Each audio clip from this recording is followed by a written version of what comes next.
কৃষকের দুঃখ লাঘবে সিলেটের দক্ষিণ সুরমা, বালাগঞ্জ ও ফেঞ্চুগঞ্জ উপজেলায় শুরু হয়েছে খাল খনন ও সংস্কার কর্মসূচি।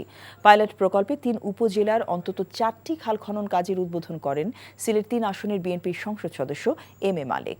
এ সময় এলাকার কৃষক, কৃষি বিভাগ সহ স্থানীয় প্রশাসনের ঊর্ধ্বতন কর্মকর্তারা উপস্থিত ছিলেন। খাল খননের মাধ্যমে জলাবদ্ধতা নিরসনে ইতিবাচক পরিবর্তনের পাশাপাশি কয়েক হাজার পরিবার উপকৃত হবে বলে জানান সংসদ সদস্য।